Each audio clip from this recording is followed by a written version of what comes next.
Ako nga pala si Jared, 30 years old na sa kasalukuyan. Nangyari po ang ibabahagi ko sa inyo may halos isang dekada na ang nakakaraan. Hindi po ako pinalad na lumaki sa isang mayamang pamilya. Kaya nadoble kayod ako para sa sarili ko at sa mga magulang ko. Hindi na rin ako nakatuloy ng pag-aaral dahil kapos nga kami sa pera. Mas inuna namin ang pangangailangan sa mesa kesa sa kagustuhan kong matupad ang matagal ko ng pangarap. Minsan ay nangarap akong maging teacher sa elementary school. Bata pa lamang kasi ako noon ay yun na ang gusto ko. Imbis na bahay-bahayan ang nilalaro ko ay kinukumbinsi ko noon ang mga kalaro ko na magpanggap ng mga estudyante ko at ako naman ang guro. Sa ganung paraan ay naisip ko mararanasan kong humawak ng chalk at magturo. Mataas ang tingin ko sa mga guro at pinangarap ko nga talagang mapabilang sa kanila. Dahil sa dati kong teacher noong elementary na si Sir Peralta. Siyang naging inspirasyon ko para ipagpatuloy ko ang kagustuhan kong maging teacher. Alam ni Sir Peralta na kapos kami sa pera kaya madalas ay inaabutan niya ako ng pagkain para makasabay ako sa mga kaklase ko noon na mag-recess. Napansin kasi niya na tuwing recess ay nasa gilid lamang ako at nagkukunwaring tulog para lamang hindi ako mainggit sa mga kaklase kong kumakain ng masasarap na baon nila. Mahina rin ako sa klase noon, Papa Dudu, dahil mas inuuna ko ngang tumulong sa nanay ko na maglabada sa mga amo niya tuwing madaling araw. At tuwing pagkatapos naman noon ng klase ay tinutulungan ko ang aking ama para sa kanyang mga sideline. Naintindihan yun ni Sir Peralta kaya naman nag-volunteer siya na i-tutor ako ng libre sa mga lesson na nahuhuli ako. Binibigyan din niya ako dati ng pera kapag may mga kailangang pagkagastosan sa klase. Siyang naging bayani ng mga katulad kong gustong makapag-aral pero walang pera. Masakit lang noon na maaga siyang pumanaw dahil sa isang aksidente. Parang sinama niya sa puntod ang mga pangarap ko mula noong namatay siya. Nawalan ako ng isang taong tutulong sa akin para makamit ko ang mga pangarap ko. Pero sinubukan kong alisin ang lungkot at ginawa ko siyang inspirasyon para subukan pang mangarap. Pero talagang kulang kung pangarap at sipag lang ang meron sa'yo. Hindi ako pinalad na maging teacher dahil hindi ako nakatungtong ng kolehiyo. Kinailangan kong huminto sa pag-aaral dahil mas kailangan ako sa bahay kesa sa eskwelahan.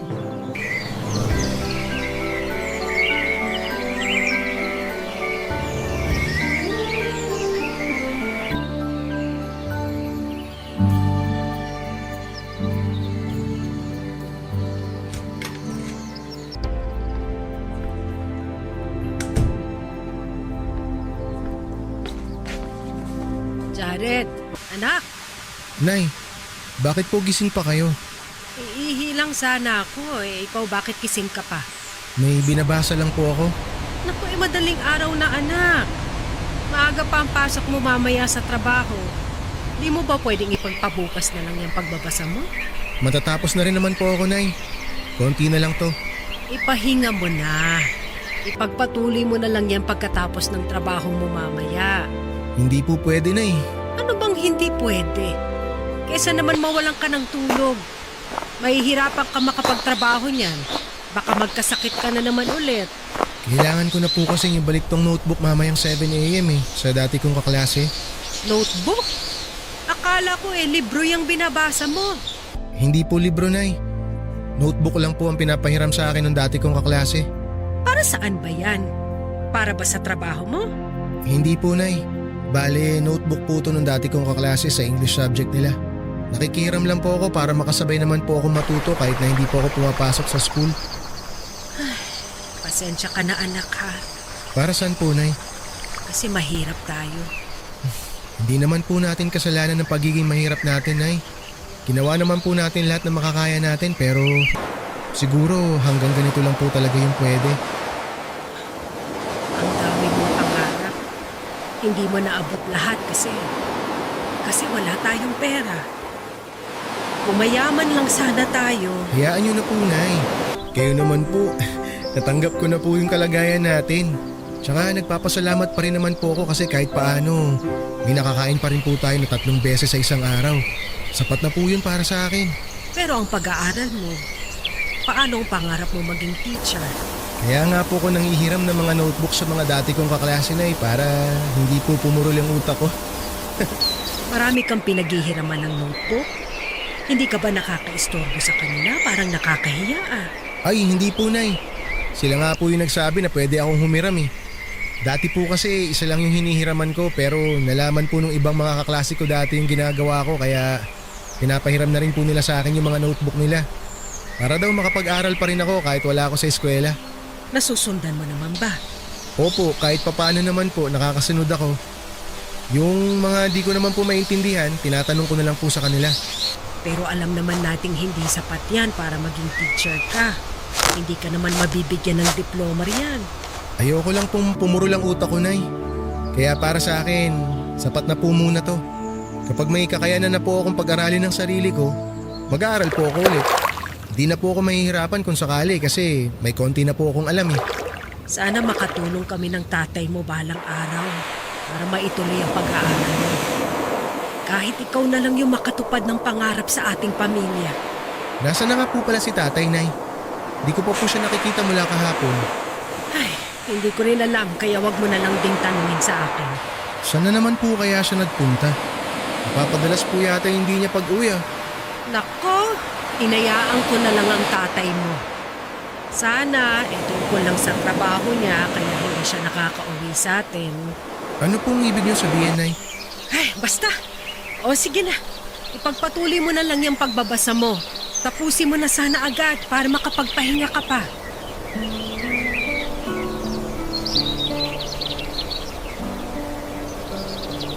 Iniwasan ni nanay na pag-usapan namin ang tungkol sa hindi pag-uwi madalas ni tatay. Walang nakakaalam noon kung saan nagpupunta si tatay Papa Dudut. Puro kasi siya sideline kaya kung saan siya napapadpad noon. Wala siyang eksaktong oras ng pag-uwi kaya madalas ang pag-aalala ni nanay sa kanya. Ako naman ay nasanay na sa ginagawa ni tatay pero naaawa pa rin ako kay nanay. Dahil nga si nanay yung madalas na napupuyat sa kakahintay kay tatay. Alam ko noon na hindi nakakatulog ng maayos si nanay dahil panay ang bangon niya sa kama. Na narinig ko mula sa aking maliit na kwarto. Parehong 50 anyos sa mga magulang ko at mula noong pinagbuntis ako ni Nanay Grace ay nagsama na sila ni Tatay Mongko. Ako lang ang naging anak nila dahil ayaw na rin ni nanay na magdagdag pa ng isang kapatid ko dahil mahirap nga ang buhay. Sinabi nga ni nanay na ako pa lang hindi na niya mabuhay ng maayos. Paano pa raw kapag meron pa akong kapatid? Hindi naman magkarelasyon ng mga magulang ko noong nagsama sila. Nabuntis lang ni tatay si nanay noong minsang may mangyari sa kanila. May karelasyong iba noon si tatay. Nadala ng kalasingan kaya nagalaw niya si nanay sa mismong birthday ng kapatid ni tatay. Ang nakababatang kapatid ni tatay ang nag-invite kay nanay sa inuman na yun. Dahil siya ang may gusto kay nanay pero naunahan siya ni tatay. Nagkagusto naman daw si nanay kay tatay dati dahil nga gwapo si tatay. Amerikano kasi ang lolo ko pero hindi naman namin siya nakilala dahil noong nabuntis daw noon ang lola ko sa Olongapo ay napadeport daw ang aking lolo. Hindi na nakapag-usap noon ang lolo at lola ko mula noong na-deport pabalik ng Amerika si lolo. Nakapag-asawa na rin ng Pinoy si lola at doon naman nagkaroon ng purong Pinoy na kapatid si tatay. Papadudot gwapo ang tatay ko kaya maraming nahumaling sa kanya lalo na ang nanay ko. Kaya noong inaya ni tatay si nanay na may mangyari sa kanila ay hindi nakatanggi pa si nanay. At ako ang naging resulta noon, Papa Dudut.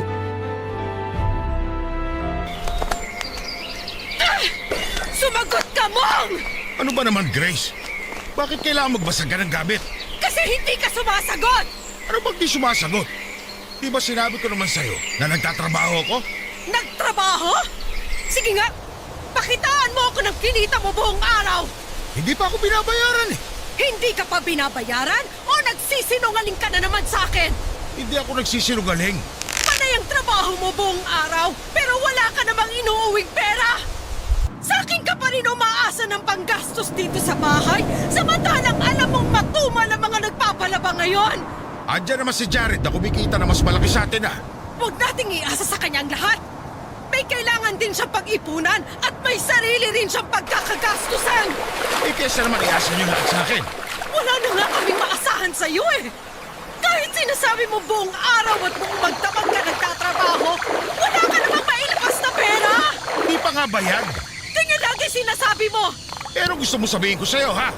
Sabihin mo sa akin ang totoo kung saan ka nagpupunta tuwing hindi ka umuwi rito sa bahay!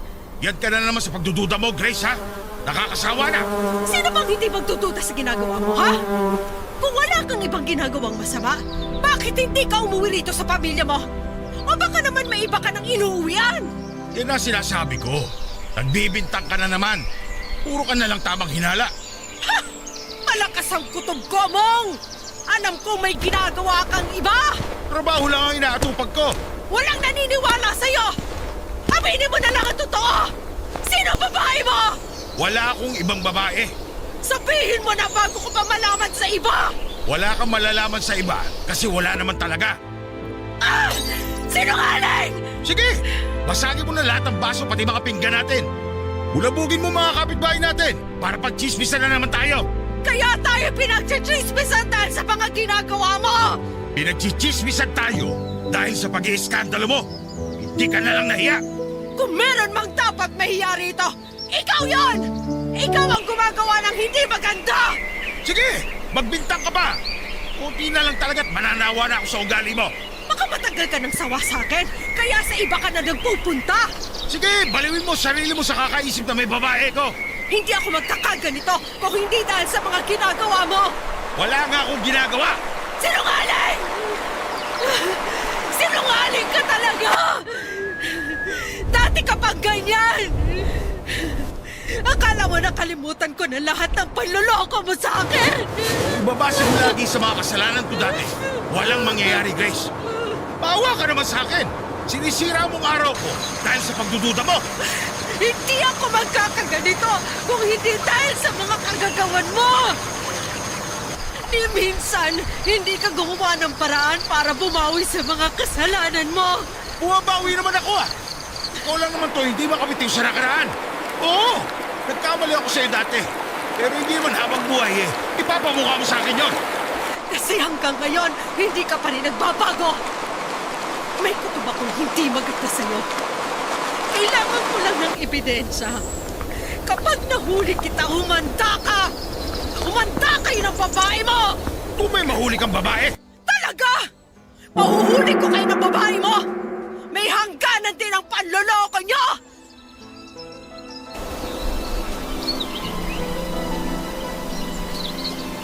Alas 5 ng umaga nang umuwi si tatay at naabutan niyang gising pa si nanay. Nagising ako dahil sa pagtatalo nila at pagbabasag ni nanay ng mga gamit.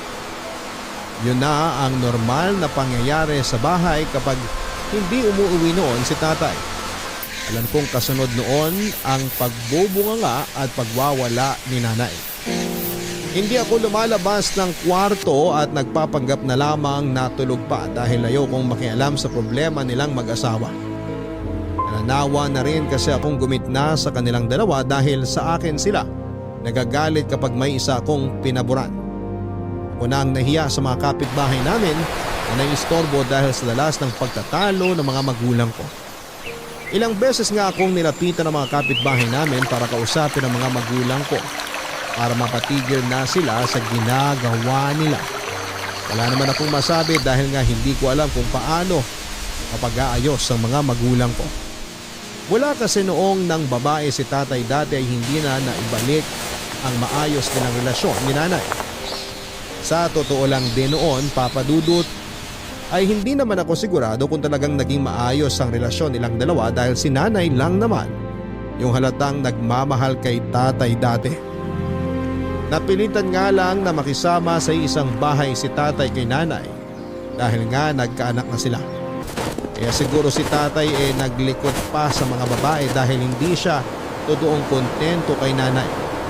Napaaga rin kasi ang pagiging ama niya, Papa Dudut.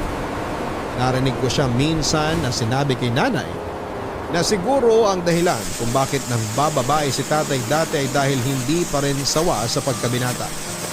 Yun ang nirason ni tatay kung bakit ilang beses siyang nagbababae habang mag-asawa sila ni nanay.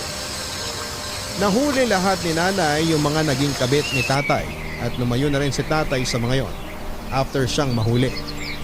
Kaya hindi ko masisisi si nanay kung hindi niya magawang magtiwala kay tatay dahil ilang ulit ngang nagloko si tatay.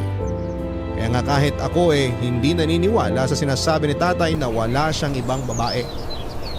Pakiramdam ko noon tama ang sinasabi ni nanay na merong ibang babae ulit si tatay. Kaya hindi naman siya umuuwi ng bahay. Dahil nga roon ay hindi ko na halos kausapin si tatay kung di lang naman kailangan. Alam kong naramdaman niya yon pero hindi na rin umimik para hindi ko na siya kumprontahin pa, Papa Dudut. Lumayo nga ang loob ko kay tatay mula noong nagsimula siyang mangbabae.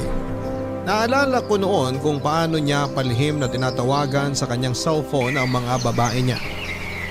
Inakala niyang tulog na ako kaya malaya siyang nakipag-usap sa babae niya sa kanyang cellphone. Hindi ko muna siya kinumpronta noon. Nakinig lamang ako at nalaman kong nagmomotel silang dalawa. Kaya naman pala walang naiuwing pera noon si tatay dahil nauubos yon sa pag-check-in nila. Kaya nga napilitan na rin po akong magtrabaho noon dahil panay ang reklamo ni tatay na wala siyang kinikita sa pagsasideline niya. Naman pala ay napupunta yon sa mga babae niya. Sinundan ko siya sa motel na napag-usapan nilang dalawa ng babae niya at doon ko nga nakumpirmang meron siyang ibang babae at isa yung menor de edad. Hindi ko sinabi kay nanay dahil natatakot ako sa magiging reaksyon niya.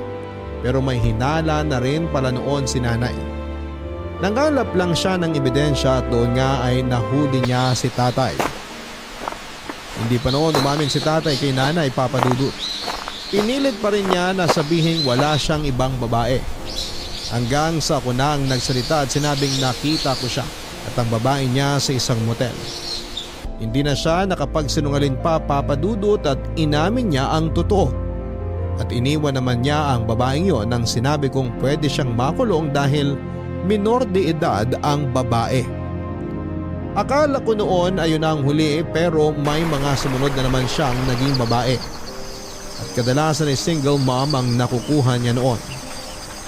Naiinis lang kami ni nanay dahil nalaman namin sa mga anak ng mga kabit niya na pupunta ang maliit na kinikita ni tatay. Kaya mas lalong nagalit si nanay dahil kaming totoong mag-ina niya ay hindi man lang niya mabigyan ng pera. Awang-awa ako noon kay nanay, Papa Dudut, dahil sa inabot niyang stress kay tatay. Lagi na lang nagdududa at lagi na lang kinakabahan noon si nanay kapag umaalis si tatay. Ilang beses ko siyang naririnig na umiiyak ng tahimik sa banyo. Malaki ang pinayat ni nanay dahil sinubsob niya ang sarili niya sa paglalabada para lamang hindi maisip si tatay. Hindi nga rin halos makakain noon si nanay dahil nga panay ang pag-iisip niya ng masama kay tatay. Ilang beses kong dinilinan si nanay na huwag paikutin ang buhay niya sa pag-imbestiga kay tatay dahil magkakasakit lamang siya. Pero hindi naman siya nakinig, Papa Dudut. Sinabi niya sa akin na saka ko lang siya mauunawaan kapag nasa sitwasyon ko na siya. Hindi ko na siya sinagot pa dahil kahit na hindi ko alam ang eksaktong pakiramdam niya. Alam kong sobrang sakit noon at hindi ko yun gustong maranasan. Kaya nga nagtanim ako ng galit kay tatay dahil sa naging epekto ng pangbababae niya kay nanay.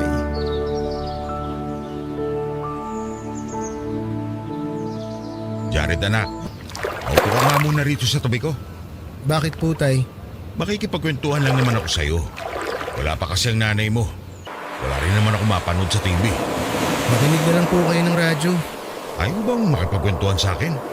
Ang tagal na nang huli kitang nakausap eh. Marami po akong ginagawa ngayon, tay. At alam kong ganun din po kayo. Alam kong marami rin po kayong ginagawa. Tama ka. Marami nga. Di ko na nga halos mahati ang sarili ko sa dami ng mga sideline ko. Di ibig sabihin po ba niyan, tay? Marami na rin kayong pera? Para matulungan nyo na kami ni nanay sa mga gastusin dito sa bahay. Ayun lang. Karamihan kasi hindi pa bayan. Parang mahigit 1 taon nyo na pong sinasabi sa amin yan ni nanay. Yun naman kasi ang totoo eh. O sige po, sabi nyo eh. O ikaw, kamusta ka naman? Kumusta ang trabaho mo? Ayos lang po. Magkwento ko naman tungkol sa trabaho mo. Wala man lang akong alam sa ginagawa mo sa trabaho eh. Parehas lang naman po tayong walang alam sa ginagawa ng isa't isa. Parang may laman yung mga sagot mo sa akin ah. Wala naman po, tay. Nagtanong kayo, sumagot lang naman po ako. Pati ba naman ikaw eh, ganyan na rin sumagot sa akin? Parehas na ba kayo ng nanay mo? Porque wala pa ako naiaambag dito sa bahay eh. Kung umasta kayo, kala nyo itataas nyo na. Wala naman po kaming problema kung di po kayo nakakapag-ambag, tay. Alam nyo naman po siguro kung ano yung problema namin ni nanay sa inyo. Dahil na naman ba ito sa bihira akong pag-uwi ha? Isipin nyo pong mabuti, tay.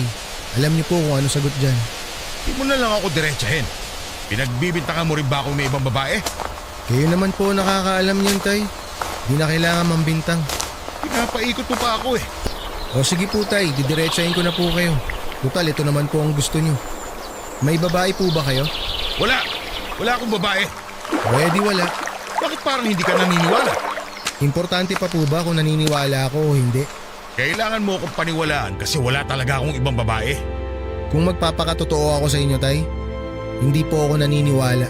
Sige! Gayahin mo ang nanay mong puro hinala. Hinala lang po ba yun, tay? O umuulit na naman po kayo sa mga pambababae niyo? Sige lang! Isipin niyo kung ano gusto niyong isipin. Malinis ang konsensya ko. Wala akong ibang babae. Okay po. Karen, May kailangan pa po ba kayong sabihin, tay? Kasi gusto ko na lang po sana magkulong muna sa kwarto. makinig ka. Ano na naman po ba yun?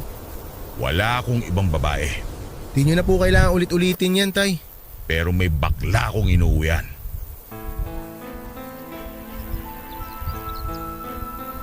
Nagulat ako sa revelasyon ni Tatay Papa Dudu. Hindi man lang ako nakatunog.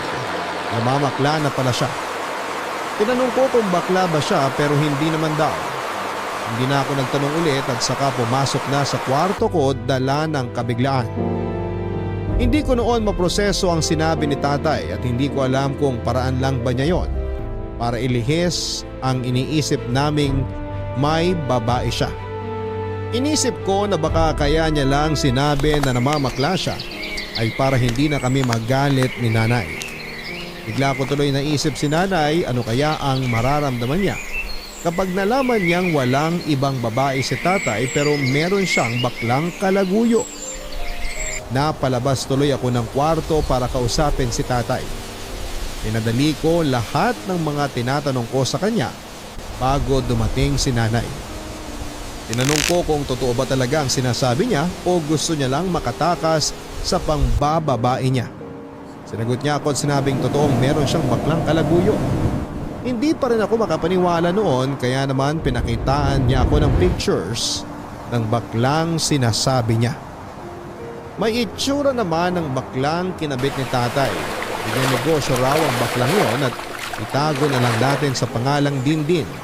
60 years old na noon si Dindin at nagkakilala raw sila ni Tatay nung sumideline si Tatay bilang tagabuhat ng mga materyales na ginamit para sa isang parlor na pinatayo ni Dindin. Nagkagusto raw si Dindin sa kanya dahil mahilig siya sa mestizo. Alam daw noong bakla na may pamilya si Tatay at wala raw siyang pakialam. Kaya naman pinagpatuloy nila ang relasyon nilang dalawa. Kaya naman sa tuwing hindi umuwi noon si Tatay sa bahay ay doon siya kay Dindin umuwi. Hindi ko noon matanggap ang mga sinabi ni Tatay at kailangan ko noon ng kakampi sa nararamdaman ko. Kaya naman sinabi ko kay Tatay na harapin na si Nanay para hindi na rin mangarag si Nanay sa kakaisip. Ayaw noon ni Tatay pero nagalit ako dahil nakakaawa ang kalagayan ni Nanay. Napapayag ko rin naman si Tatay Papa Dudu. Naisip niyang hindi na rin niya kayang magtago pa dahil mas lalong nagbubunga nga si Nanay kapag may pagdududa siya kay Tatay.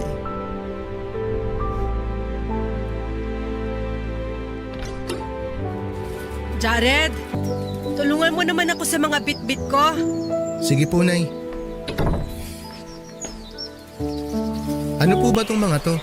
Bakit po puro damit? Dito po ba kayo maglalabas sa bahay? Ay hindi, bigay yan ng isang amo ko.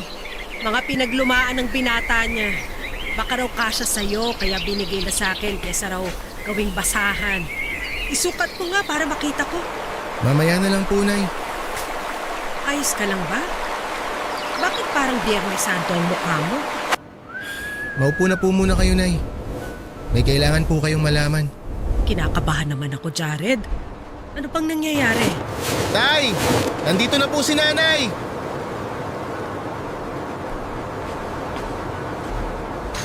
Grace? O mabuti naman umuwi ka na.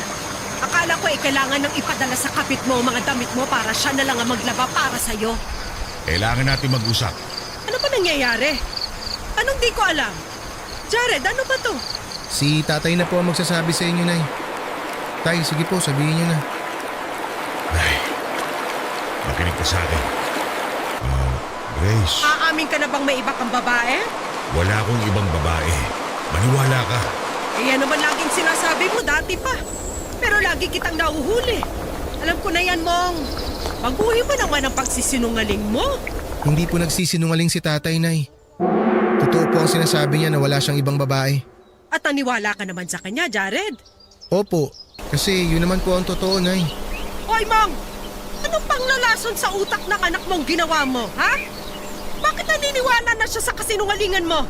Hindi kasi ako nagsisinungaling, Grace. Kailangan mo lang makinig sa akin. Pagod na akong makinig sa'yo. Wala naman kasing totoo sa lahat ng mga sinasabi mo. Magsasabi ako ng totoo ngayon. Pero sana paniwalaan mo na ako. Ano na naman kaya ang ginawa mo? Paano mo naman kaya ako mapapaikot para mapatawad ka ulit? Tay, sabihin niyo na. Grace, may kabit ako. Oo, Sabi na eh! Tapos kanina lang magsisinungaling kang wala kang ibang babae? Ang kapal mo rin, no? wala akong kabit na babae pero bakla meron. Ano? May inuuwian akong bakla. Si Dindin. Ano na naman kalukuhan yan, Mong? Ganyan na ba ang paraan mo para itago ang babae mo? Akala mo ba kapag sinabi mong bakla ang kabit mo, eh hindi na ako magagalit? Yung ba ang iniisip mo? Nay, totoo po ang sinasabi ni tatay. Bakla po ang inuuwian niya. Alam mo lahat ng to, Jared? Kanina ko lang po nalaman, Nay. At naniwala ka naman sa tatay mo? Inamin po ni tatay sa akin kanina lahat, Nay. Pinakita niya rin po sa akin yung pictures nila ni Dindin. Anong kahayupan to, Mong? Nagsasabi na ako ng totoo, Grace. Paniwalaan mo naman ako ngayon. Bakit bakla? Anong meron? Bakla ka na rin ba? Hindi ako bakla. Eh bakit ka pumatol sa bakla? Kailangan ko eh. Anong kalokohan to? Ano ba? Nay! Hindi ka na nahiya sa ginagawa mo? Pati sa anak mo, sinabi mo pa to? Kailangan nyo na rin kasing malaman ng totoo. Iwalayan mong baklang yan. Hindi pwede. Dahil mahal mo na ba? Siya na ba ang gusto mo makasama kaysa sa aming pamilya mo? Hindi mo kasi maintindihan eh. Wala talaga akong balak intindihin ng mga sinasabi mo! Lahat ng panloloko mo! Sawang-sawa na akong tanggapin ka sa tuwing nagkakamali ka! Nay, kumalma po kayo. Ngayon ako naman na magsasabi sa'yo ng gagawin mo, Mong. Iwan mo ang baklang yan o kami ng anak mo ang lalayo sa'yo! Hindi ko pwedeng iwas si Dindin. Bakit? Dahil siya ang paraan para makapag-aral si Jared.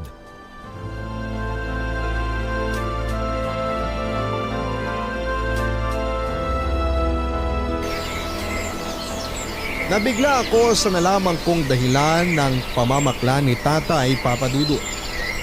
Hindi ko inakalang dahil sa akin kaya siya namakla. Hindi naman niya nasabi sa akin noong nag-usap kami na dahil sa akin kaya siya nakipagrelasyon sa bakla. Wala rin akong nasabi noon at napatingin na lamang ako kay Tatay. Sinabi ni Tatay na nangako si Dindin na pag-aaralin niya ako sa kolehiyo basta uuwian lang siya ni Tatay lagi. Kaya naman kay Dindin umuwi madalas si Tatay na parang naging paunang bayad yon. Pupondo pa raw kasi si Dindin nang ibibigay sa akin na pangpaaral dahil kapapatayo pa lamang niya ng isang parlor niya at hindi pa nakakabawi sa isang negosyo niya. Naiintindihan naman daw ni Tata yon pero nirequest ni Dindin na kahit wala pa siyang naiaabot na pangpaaral ko ay magsama muna silang dalawa. Pumayag naman din talaga si Tatay dahil may mga inabot naman noon kahit papaano si Dindin na pangbisyo ni Tatay.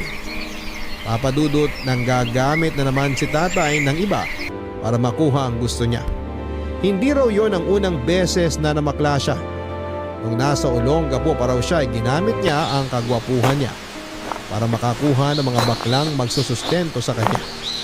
Hindi lang daw bakla ang nabiktima niya kundi mga matatanda ring babae na kadalasan daw ay mga byuda at retired na sa mga trabaho. Wala naman siyang naipon dahil ginamit niya ang mga nakukuha niya para ipangtustos karamihan sa kanyang bisyo at luho. Nakatikim din daw ang lola ko ng mga inabot noon ng mga baklang kinarelasyon ni Tatay. Kaya hinayaan na siya ni Lola.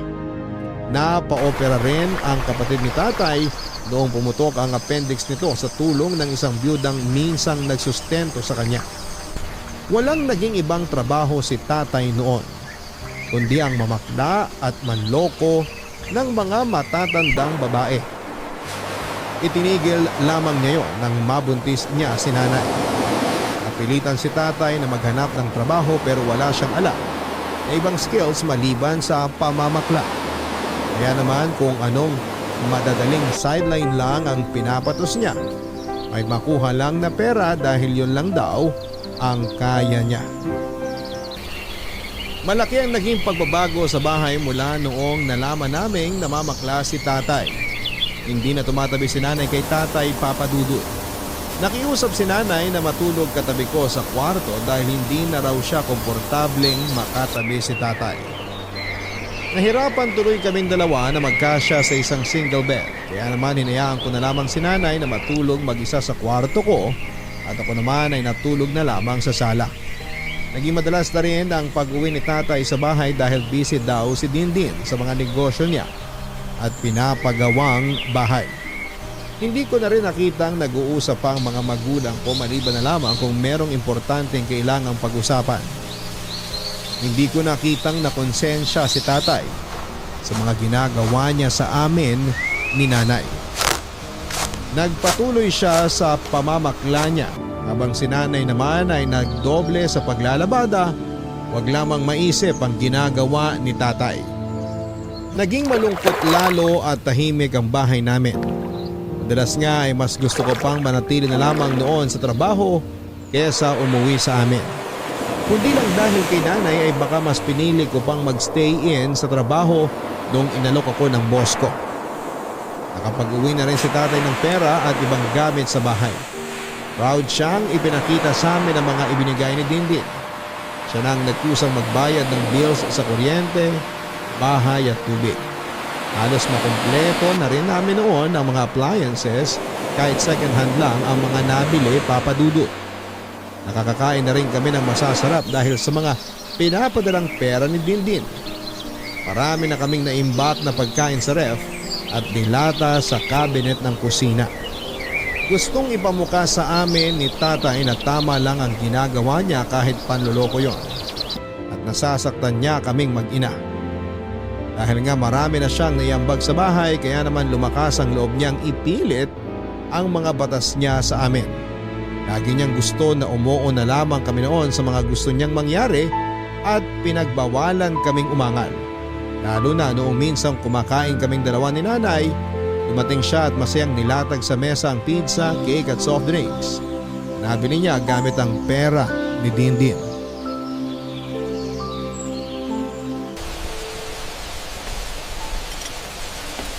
Kumakain na pala kayo. Mabuti na lang at naihabol ko itong mga dala ko. Kain po tayo, Tay. Bumili po ako ng pinakbet at ginisang upo sa labas. Sumabay na po kayo. Ano ba namang pagkain yan? Ipakain nyo na lang yan doon sa aso ng kapitbahay. Ito lang po kasi yung nakayanan ko ngayon eh. Matagal pa po kasi ang sahod ko. Hayaan mo na.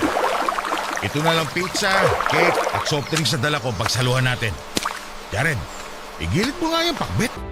Ayoko ng amoy ng bagoong. Sige po. Grace, alam ko matagal ka nang hindi nakakatikim ng cake. Ito, binilang kita. Ubi flavor yan. Paborito mo. Nakakain na ako ng cake kahapon. Doon sa amo ko sa paglalabada. Di hamak na mas mahal at mas masarap yung pinakain niya kaysa riyan sa dala mo. Kung makaano ka naman, akala mo imported yung cake mo. Eh, ubero lang naman yan. Aray naman. Pinaghirapan ko kaya itong bilhin. Baka pinaghirapang bilhin ng kabit mong bakla. Nay, awat na. Kumain na lang po tayo. Inabutan niya ako ng pera pero akong bumili nito. Malayo kaya ang dinayo ko para mabili lahat ng to. Tapos hindi man lang kayo magpapasalamat. Salamat po, Tay. Mabuti pa tong si Jared eh. Wala kang aasahang thank you sa akin, Mong. Kahit mamuti pa ang mga mata mo. Ito talagang nanay mo, Jared. Masyadong mataas ang pride. Hindi sa mataas ang pride ko. Pinangangalagaan ko lang ang dignidad ko. Anong gusto mo sabihin? Wala akong dignidad, ganun ba? Sino ba kasi sa ating tatlong kumikita ng pera sa maling paraan? Hindi naman si Jared, di ba? Dahil nagtatrabaho siya ng marangal. Lalong hindi naman ako. Dahil kahit mababa ang sahod ng isang labandera, malinis naman ang pinagmulan. Malinis naman ang pinagbulan ng mga pera ko ah. Galing to lahat kay Dindin at malinis ang mga negosyo niya. Wala naman ako sinasabing sa maruming paraan kumikita si Dindin. Ang sinasabi ko lang rito, ikaw! Nay, Malinis ba ang pamamaraan mo ng pagkuha ng perang ipapalamon sa pamilya mo? O di ayan! Itatapo ko na lang lahat to. Tutal, ang busilak niyo mag-ina. Ang yabang mo ah. Tay, wag na po kayo mag-away. Pagsabihan mo tong nanay mo ha. Akala mo napakalinis. Hoy, para sabihin ko sa iyo, Grace, ako pa rin ang padre di pamilya. Kaya matuto ka rumispeto sa mga inuuwi ko rito. Paano kung irerespeto ang mga bigay mo na galing sa kapit mong bakla? Ano? Pagkatapos kang laway-lawayan ng bakla mo, bibili ka ng pagkain tapos ipapakain mo sa akin? Hoy, Mong! Hindi ako tulad mo! Hindi yung kaya ng sikmura ako! Pasalamat ka nga, nag-uuwi pa ako. Wala akong dapat ipagpasalamat sa'yo. Marumi kang tao. Kakatiri ka. Nung hindi ako nag-uuwi ng pera dito, panay ang bunganga mo kasi wala akong mayabang. Tapos ngayon meron na ako na ibibigay. Hindi mo pa rin maisa rin yung lintik na bunganga mo. Mas gusto ko pang wala ka na lang naiaambag na pera rito sa bahay kesa nagbibigay ka nga, pero galing naman sa panloloko mo. Wala ka nang magagawa, Grace. Mula ngayon, dahil ako na nakapagbibigay ng mas malaking pera dito, matuto na kayong makinig sa akin. Naiintindihan mo? Hindi mo ako mapapasunod! Baboy ka! Nagtitipi lang ako sa'yo, Grace. Pero wag mo ako sagarin. Nay, Tay, ano ba kayo? Makinig kayong dalawa. Mula bukas, dito titira pansamantala si Dindin. Ang kapal na mukha mo na patuloyin dito ang kapit mo? Sa kanya nang gagaling ang pinabubuhay ko sa inyo. Kaya tanggapin yung pareho o lumayas na lang kayo sa bahay na to. Tay, sobra naman na ata to. Di ako nagsasalita dati pero... Higit kanino man, Jared, para sa itong ginagawa ko. Para sa pangarap mo. Kaya huwag kang kontrabida. Naiintindihan mo?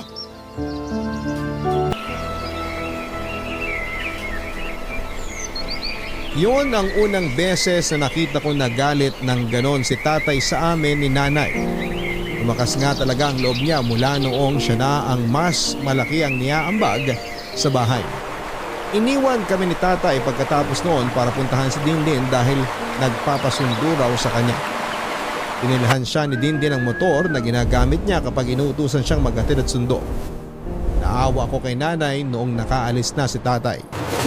Noon lang siya nakaiyak at sa kanya ako niyakap. Wala naman akong magawa dahil kahit ako ay natakot sa paninigaw ni tatay. Hindi namin alam kung anong mangyayari oras na tumira si Dindin sa bahay namin. Sinabi ni tatay na pansamantala lang naman daw ang pagtira ni Dindin doon para makapagsama na sila. Saka magpapagawa raw kasi ng bahay si Dindin kaya kailangan niya ng matutuluyan. Sinabi ko noon kay tatay na kung pwedeng umupa na lamang si Dindin bilang respeto na lamang sa aming mag-ina niya, pero tumanggi si tatay. Mas malaki raw ang makukuha naming pera kay Dindin kapag nasa bahay na siya.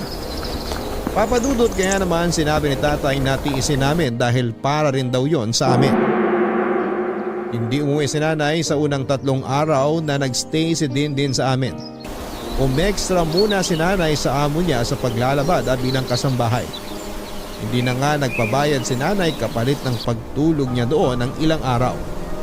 Ayoko sanang andun si nanay papadudot pero mukhang kailangan niyang makalayo mula sa pansamantala. Nagulo na dinala ni tatay sa bahay namin. Naiwan ako mag-isa sa bahay kasama sina Dindin at tatay. Saksi ako noon sa lambingan nilang dalawa. Hindi ako noon halos makatulog kapag naririnig ko sa gabi ang nangyayari sa kanilang dalawa.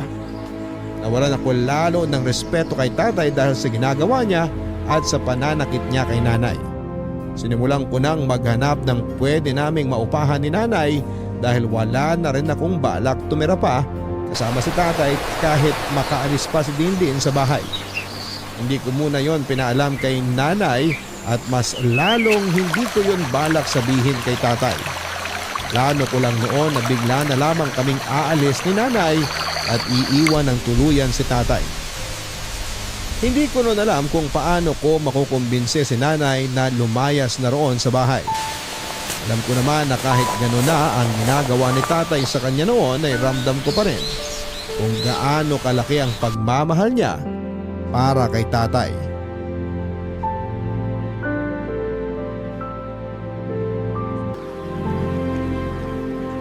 Hello, Jared.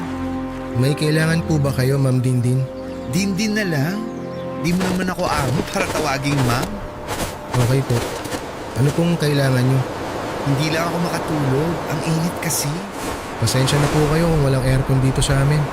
Hindi rin po kasi pwedeng kabitan dyan sa kwarto nyo ni tatay. Ipapahiram ko na lang po sa inyo yung electric fan ko para kahit papano dalawa po yung nakatutok sa inyo. Ay, hindi na. Ano ka ba naman? Kaya ko naman. Sinabi ko naman po kay tatay na hindi talaga uubra dito sa bahay. Kasi nga po maliit tsaka mainit. Kung gusto nyo po, may kakilala po ako na nagpapaupa ng apartment. Mas malaki at mas komportable po kaysa rito sa bahay namin. Hindi na. Gusto ko rin dito. Naalala ko nga rito yung bahay namin nung bata pa lang ako at wala pa kaming pera. Lumaki po pala kayong mahirap. Mas mahirap pa nga ata kami kaysa sa inyo eh. Kung saan saang squatters area kami napapadpad. Palipat-lipat kami lalo kapag kailangan nang i-demolish yung lugar. Paano po kayo nagkapera? Nagsumikap ako. Marami akong pinasok na trabaho. Nakapag-ipon ako noon tapos nagbukas ako ng maliit na parlor na swak sa budget ng mga nasa squatters area noon. Pumatok yun ng gusto. Hanggang sa kinaya ko ng umupa ng mas malaking parlor tapos nadagdagan pa. Nakapagbukas na rin ako ng kainan at kung ano-ano pa. Swerte nyo naman. Hindi swerte yun. Sipag at tiyaga yun. Nagsumikap kasi ako. Hindi rin po sa pagsusumikap yan. Bakit po ako? Kami ni nanay. Bakit kahit anong pagsusumikap namin nasa ilalim pa rin po kami? Wala naman po kaming inagrabyadong tao pero nasan po kami ngayon? Ay nako, kanya-kanyang timing lang yan. Para sa inyo madali lang pong sabihin kasi naabot nyo na eh. Ako po, suko na ako. Alam ko pong hanggang dito na lang kami. Tinanggap ko na po yun. Yan naman sana ang wag mong gawin, Jared. Mawala na ang lahat. Wag lang ang tiwala sa sarili mo. Madali lang po kasing magsalita. Hindi ko alam kung paano ka pa kukumbinsihin. Pero alam mo ba, naaalala ko sa yung anak ng ex ko dati. Pinag-aral ko yon noong mga panahon na sumuko na siya sa buhay niya. Nakontento siya namang snatch ng wallet at cellphone sa Divisoria. Yun ang pinangbubuhay niya sa sarili niya. Nakilala ko yung tatay niya dati. Nagtrabaho dun sa dati kong eatery. Nakwento nga niya na ganun yung anak niya. Kaya ang ginawa ko, kinupkup ko silang mag-ama. Pinag-aral ko yung anak ng ex ko. Lahat ng kailangan niya sa school, ako ang nagbigay. Nakapag-ipon ng ex ko mula sa sahod niya sa akin sa eatery. Wala rin naman siyang pinagkakagastusan kaya lahat ng kita niya napupunta sa sarili niya. Kaya ganun din ang ginagawa nyo sa amin ni tatay? Parang. Ewan ko ba? Ganito na lang lagi ang nangyayari sa akin. Ang hilig ko sa lalaking may anak na. At asawa? Nung una, hindi ko alam na may asawa ang tatay mo, ha? Sa kanya lang sinabi sa akin nung napaibig na niya ako. Wala naman na ako nagawa. Lubog na ako eh.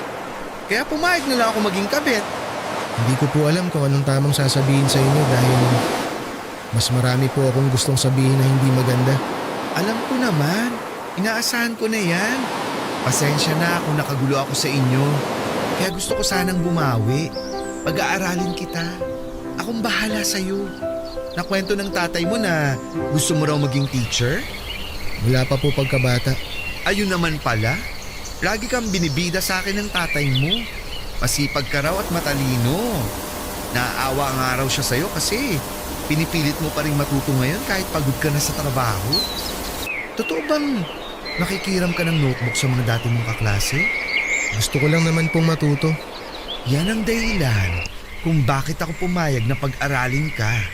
Kasi alam kong di mapupunta sa wala ang ipangtutustos ko sa'yo. Hindi po kayo sigurado dyan. Siguro, wala ka ng tiwala sa sarili mo dahil sa mga nangyari sa'yo dati. Pero ako, may tiwala ako sa'yo. Ay, pag-isipan mo ang alok ko, ha? Alam kong di lang ang pangarap mong maging teacher ang nakasalalay dito, kundi ang pangarap mong maiahon ng nanay mo sa hirap. Pinagmasdan ko si Dindin na muling bumalik sa kwarto nila ni tatay. Sa unang pagkakataon ay nakausap ko siya ng maayos. Gustuhin ko mang magalit sa kanya noon pero hindi ko magawa dahil makatao ang pakikiharap niya sa akin. Nakonsensya ako ng kaunti dahil pakiramdam ko ay natraidor ko si nanay dahil sa usapan naming yon ni Dindin. Napaisip ako sa mga sinabi ni Dindin sa akin. Naramdaman ko ang kagustuhan niyang makatulong sa akin ng walang ibang intensyon. Naisip ko ang inalok niya sa akin na pag-aralin ako. Aminado akong nakaramdam ako ng saya nung sinabi niyang handa siyang akuin ng gastos sa pag-aaral ko. Tagal ko ng pangarap na makabalik muli sa pag-aaral. Papadudo tuwing pagkatapos ng trabaho ay dumadaan ako sa pangarap kong university at doon ay nagmamasidlang. Nakakaramdam ako lagi noon ng inggit sa mga estudyanteng nagtatawanan habang naghihintay sa susunod nilang klase. Na-imagine kong kabilang ako sa kanila kahit pansamantala lamang. Bago ako makabalik sa aking realidad ay naiiyak ako lagi noon kapag bumabalik na sa akin ang realidad. Napangarap lang ang pag-aaral para sa akin. Kaya naman noong nalaman kong balak ni Dindi na pag-aralin ako, ay muling nabuhay ang imahinasyon ko sa university na yon. Imagine kong suot ko na ang uniforme bilang estudyante nag-aaral sa kursong education. Na-imagine kong hindi lang ako nakikihiram ng notebook para matuto kundi may sarili na ako. Kung saan ako mismo ang nagsulat at hindi ko na kailangang ibalik pa yon sa ibang tao. Nakapag-desisyon na ako papadudot kinabukasan ay kinausap ko si Dindin at sinabing gusto ko mag-aral. Natuwa siya sa naging desisyon ko at napayakap sa akin. Sinabi ko sa kanya na kahit gawin niyang utang ang gagamitin niya para pag-aralin ako. Nangako ko sa kanya na handa ko yung bayaran oras na makapagtapos ako. Tumanggi siya papadudot at sinabing hindi ko na raw kailangang gawin yon. Ipangako na lang daw sa kanya na hindi ko pababayaan ang pag-aaral ko dahil minsan daw nangarap din siyang makapag-aral pero hindi niya nagawa dahil mas inuna niyang magtrabaho. Kaya naman masaya siyang maipapasa ang pangarap niyang edukasyon sa ibang tao. Sinabi ko kay nanay ang napag-usapan namin ni Dindin. Nagalit si nanay dahil nga parang kumakampi na ako sa kalaban. Pinaunawa ko naman kay nanay ang sitwasyon papadudot. Medyo natagalan ng kaunti bago niya tinanggap ang desisyon kong magpatulong sa pag-aaral kay Dindin.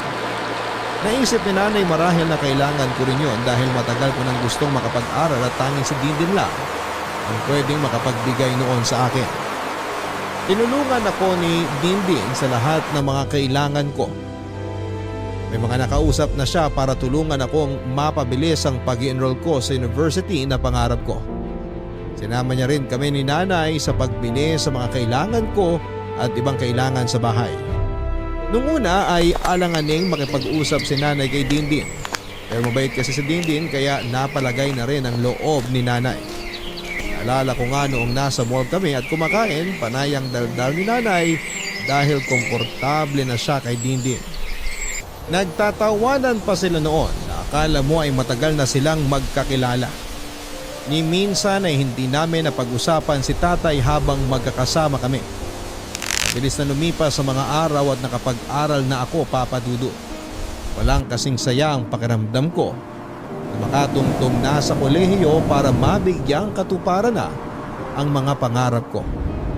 Laging nasa tabi ko lamang at sumusuporta si Nanay at Dindin at doon pa lamang ay buong puso na akong nagpapasalamat. Naging close na rin si Nanay at Dindin at hindi na kailangan maglabada ni Nanay dahil pinasok na siya ni Dindin bilang katiwala sa isang parlor niya. Natuwa ako kasi hindi na kailangan mahirapan pa ni Nanay para lamang kumita ng maliit na pera.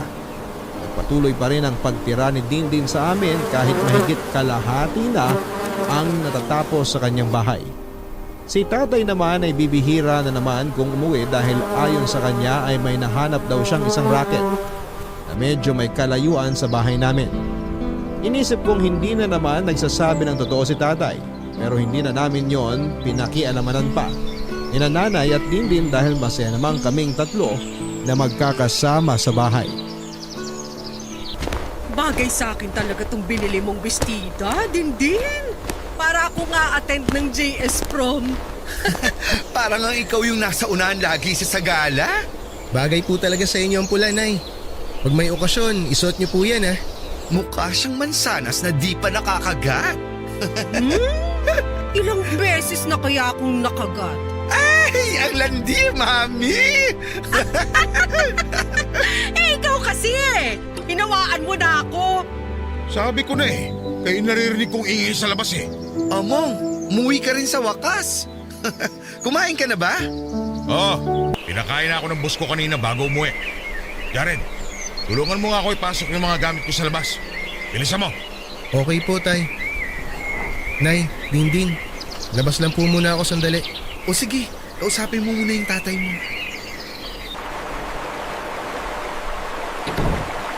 Tay, Ano balita?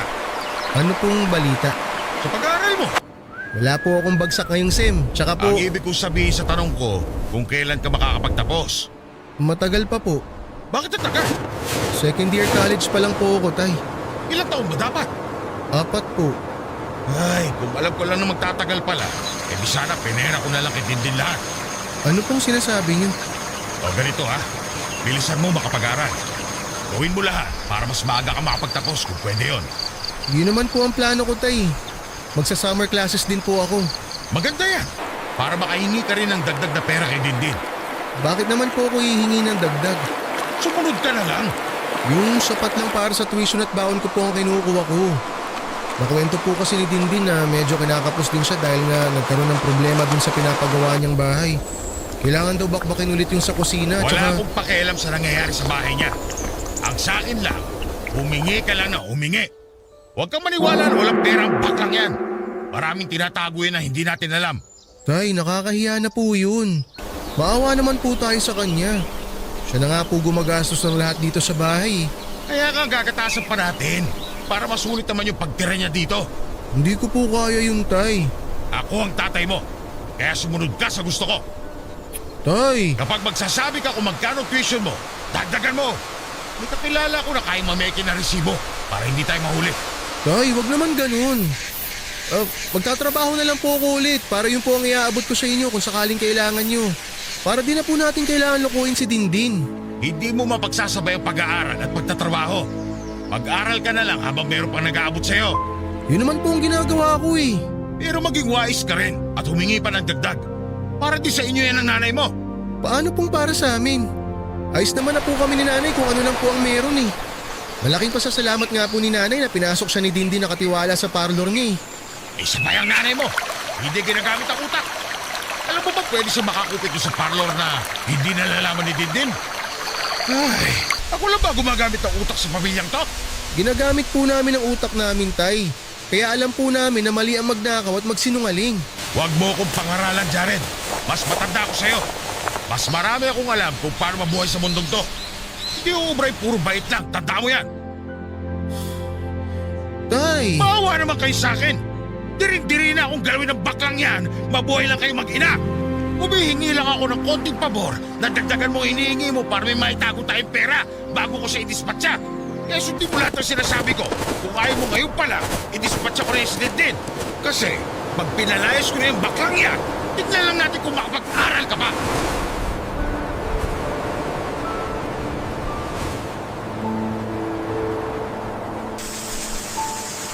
Hindi na muling pumasok pa ng bahay si tatay at iniwanan na sa akin ang mga pinabibitbit niyang gamit. Napansin nila Dindin at nanay ang pagkabahala sa mukha ko nung pumasok na ako ng bahay. Nag-alangan akong magkwento sa kanila at lalong nag-alangan akong aminin ng totoo kay Dindin. Nagalit ako kay tatay dahil hanggang sa huli ay talagang hindi pa rin niya matanggal ang pagiging manggagamit niya. Pakiramdam ko noon ay meron siyang bagong pineperahan kaya gano'n na lamang niya ang gustong i-dispatcha si Dindin. Nagpaalam ako kina nanay na aayusin ko lang mga gamit ni tatay sa kwarto nila. Yun ang kinuha kong pagkakataon para mag-isip kung sasabihin ko na ba kay Dindin ang mga gustong mangyari ni tatay. Hindi ko noon alam kung anong gagawin. Kung susunod ba ako, dala ng takot kay tatay o tatanggi ako dahil napamahal na sa amin si Dindin. Papadudod sa maiksing panahon na nakasama namin si Dindin ay wala siyang ibang ginawa kundi pakitaan kami ng maganda.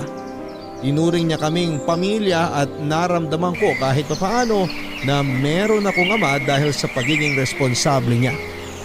Papadudot na padali ang pagdidesisyon ko dahil mas tumimbang ang kabutihang pinamalas sa amin ni Dindin.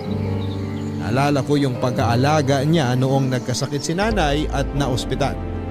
Siya ang nagtakbo sa ospital kay nanay at siya rin ang nagbantay. Pinaghahanda niya ako ng almusal sa umaga bago ako pumasok noon sa school.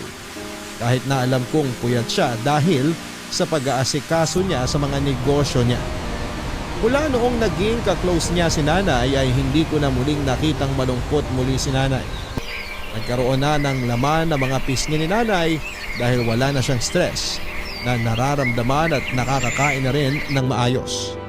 Nilagaan at minahal kami ni Dindin Papadudot at malaking kasamaan kung sa kabila ng mga ginawa niya ay tatraydorin ko siya dahil lang sa utos ni tatay.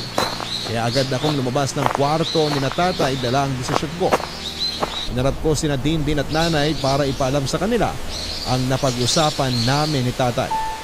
Handa na ako noon kung ititigil na ni Dindin ang pagpapaaral sa akin dahil sa plano ni tatay. Mas gusto ko na yon kaysa tuluyang maubusan ng pera ang taong walang ibang ginawa kundi maging mabuti sa aming mag-ina.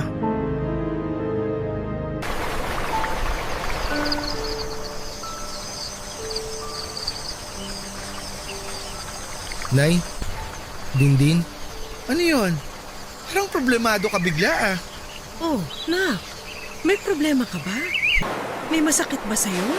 kausapin ko po sana kayong dalawa. Tungkol saan yan? Kinausap po kasi ako ni tatay kanina sa labas. Asa na pala siya? Umalis na po ulit. Dindin, hindi man lang natin napansin na hindi na siya pumasok ulit, no? Nasanay na tayong wala na siya lagi? Ano bang pinag-usapan niyo ng tatay mo? Gusto po niya na humingi ako ng dagdag na tuition kay Dindin. Pwede naman kung talagang kailangan. Bakit naman hindi? Gusto po ni tatay na sobrahan ko po yung hihingin ko sa inyo.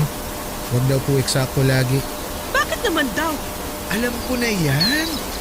Alam niyo na po ang balak ni tatay? Hindi lang ang tatay mo ang gumawa niyan sa akin. Marami pang iba. Yung mga naging ex ko noon. Nung sawa na at diri na sa akin, dinoble na yung hinihingi. Minsan pa nga triple. Para may ipon sila kung sakaling iiwan na nila ako. Bakit mo namang hinayaang gawin sa'yo yun dati? Tanga nga ako, di ba? Ganon kalungkot ang buhay naming mga bakla. Alam at tanggap ko na yan. And expect ko na yan nung nililigawan pa lang ako ng tatay mo. Alam kong balang araw, iiwan din niya ako pag di na niya ako kailangan. Mas mabuti pa po unahan niyo na po si tatay. Kayo na po ang makipaghiwalay. Para hindi na po siya ulit makakuha sa inyo. Hamo siya. Ang dami ko nang pinagdaanan ganito. Kakayanin ko yan. Maliit na bagay. Pero hanggat kayong dalawa ni tatay, ipipilit niya lang po sa akin na kunan kayo ng pera eh. Hindi ko naman ipagdadamot sa inyo ng nanay mo ang pera ko. Humingi lang kayo. Walang problema. Sobra na ang naibigay mo sa aming dingding. Kaya nga po, ayos lang kung sakaling hindi nyo na po ituloy yung pagpapaaral sa akin. May mga naisip na rin po ako na pwede kong pasukang trabaho para makapag-aral pa ako kahit paano. Ay, hindi naman pwede yun. Nangako ako sa'yo na hanggang makatapos ka, susuportahan ko ang pag-aaral mo. Pero hanggat ginagawa niyo po yan, lagi lang akong utusan ni tatay na nakawan kayo ng pera. Hindi ko po kaya yun. Kaya nga mas lalo kong gustong pag-aralin ka eh. Para kapag nakapagtapos ka na, makakahanap ka na ng trabaho. Pag nakahanap ka na ng trabaho, hindi ka na matatakot sa tatay mo. Dahil ikaw na ang bubuhay sa inyong mag-ina. Hindi ko po kayo kayang lokohin. Mas lalong di ko kayo kayang pabayaan hanggat nakapaligid sa inyo ang tatay mo. Sa totoo lang, hindi ko na po talaga alam ang gagawin. Ang gusto ko lang na gawin mo, galingan mo sa pag-aaral. Kung brasuin ka man ulit ng tatay mo na humingi ng dagdag na pera sa akin, gawin mo, magbibigay ako. Pero Ibibigay ko ang perang kailangan ng tatay mo. Huwag kang mag-alala. Malakas na ulit ang kita ng mga negosyo ko. Nakakabawi na ulit ako. Hindi naman namin kayang gawin yun sa'yo, dingding. Grace, maliit na bagay lang yan kumpara sa naibigay niyo mag-ina sa akin. Wala nga kami na ibigay o naitulong sa'yo eh. Ang laki kaya. Dahil sa inyo, naranasan ko ulit paano magkaroon ng pamilya. Dahil sa inyo, naramdaman ko ulit kung paano mahalin. Oo, totoo na si Mongla ang gusto ko na magmahal sa akin noon. Kaya bigay todo ako sa kanya. Ayos nga lang sa akin ang maging kabit niya, diba? Pero nung nakilala ko kayo, nagbago na lahat ng gusto ko. Ayos na sa akin kahit wala si Mong sa tabi ko. Ayos lang sa akin kahit di niya ako mahalin. Basta andyan kayong mag-ina. Pinununong mag-ina lahat ng naubos sa pagkatao ko. Ng mga lalaki ng gamit lang sa akin. Kaya kung sakali man nahilingin sa inyo ni Mong na gatasan pa ako, gawin niyo lang. Hindi ko ramdam ang pagkawala ng pera ko. Kasi mas importante sa akin na huwag kayong mawala sa buhay ko.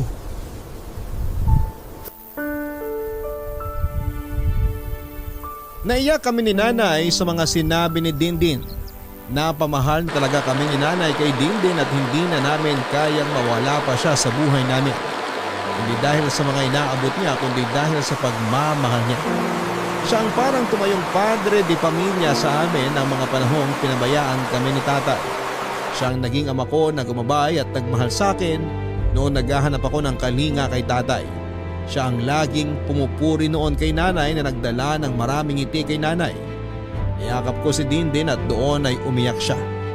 Nagpasalamat siya dahil tinanggap namin siya sa bahay. Papadudot, hindi ko sinunod ang sinabi ni tatay na gatasan pa si Dindin. Kahit ilang beses na pumayag si Dindin ay hindi ko pa rin yun magawa sa kanya noon. Nagalit si tatay sa akin dahil sa pagkontra ko sa plano niya. Tinakot niya akong palalayasin kaming mag-iina pero hindi na yon umepekto sa akin dahil mas pipiliin kong umalis na lamang sa bahay niya kaysa magnakaw at manloko ng kapwa tulad ng madalas niyang ginagawa. Noong hindi ko siya sinunod ay nakipaghiwalay siya kaagad kay Dindin. Bilang panakot sa akin, akala niya noon kapag hiniwalayan niya si Dindin, itigil na si Dindin sa kakasustento sa aking pag-aaral. Doon nagkamali si tatay, Papa Dudu. Inakala ni tatay na tatanggi si Dindin sa pakikipaghiwalay niya. Tinanggap lang yon ni Dindin at saka umalis na sa bahay namin. Nagulat si tatay dahil akala niya hahabol si Dindin. Pero hindi yon nangyari, Papa Dudu. Tinawagan ni tatay si Dindin para makipag-ayos pero hindi na sumagot pa si Dindin.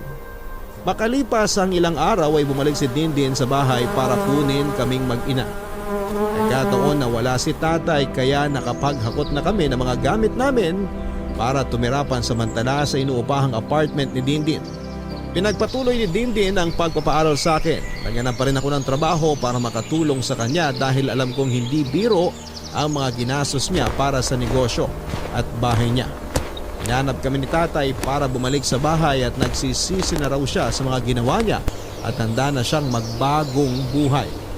Una niyang kinausap si nanay dahil alam niyang marupok si nanay sa kanya. Pero hindi na umepekto ang pagmamanipula ni tatay sa kanya. Tinawagan din ako ni tatay para ipaalam na merong isang bakla na mas mayaman kay Dindi na pwede raw akong matulungang makapasok sa mga public school para magturo dahil malakas daw ang kapit ng baklang yon. Tinanggihan ko siya, Papa Dudut, at nagpasalamat pa rin ako kahit ganon ang nangyari. Dahil sa kanya ay nakilala namin si Dindin. Si Dindin na naging ama sa mga panahong pinabayaan niya kaming mag-ina. Sa ngayon ay isa na akong guro sa isang elementary school sa Cavite. Masaya ako na kahit nahuli ako sa pagtupad ng pangarap ay nagawa ko pa rin. Nang mga panahong akala ko wala nang pag-asa pa para maabot ko ang pangarap ko ay biglang nagpadala ang Diyos ng isang taong tutulong sa akin at yon ay si Dindin. Kasama pa rin naming mag-ina si Dindin at sa ngayon ay paralisado na siya dahil sa isang sakit na gumuko sa kanyang may ilang taon nang nakakaraan. Wala lahat ang negosyo niya at binenta na rin ang bahay na naipatayo niya para sa pagpapagamot niya. Nakabili naman siya ng mas maliit na bahay, Papa Dudut, kung saan kami nakatirang 3. Kami na ang nag-alaga sa kanya, ako na ang nagsilbing breadwinner sa amin. Hindi namin siya pinabayaan tulad ng ginawa niya sa amin noong kailangan namin siya.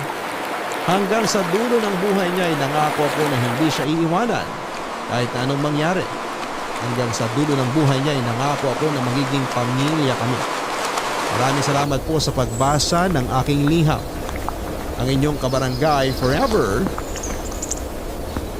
Jared. Masarap nga sa pakiramdam na maabot ang iyong mga pangarap. Lalo na kapag alam mong pinaghirapan mo at nakayanan mo hanggang sa dulo. Mas masarap lalo sa pakiramdam kapag alam mong natupad mo ang pangarap mo nang hindi gumagawa o gumagamit ng ibang tao. At wala nang masasarap pa sa pakiramdam kapag nagawa mong tuparin ang mga pangarap mo nang may pagsuporta galing sa mga taong mahal mo. Mahirap mabigyan ng katuparan ng mga pangarap lalo na kung ikaw ay kapos at walang ibang taong makakatulong para mapunta ka sa unahan. Pero may mga taong katulad ni Jared na kahit wala o kahit na alam na alanganin ay hindi pa rin sumuko. Minsan talaga ay kailangan mo lang na huwag isuko kaagad ang laban. Mga kabarangay, ilang ulit ka mang pasukuin ang iyong pangarap dahil sa maraming dahilan at kalaban. Sana hindi mo sila magawang pakinggan at tingnan. Tanging ang sarili mo lang ang dapat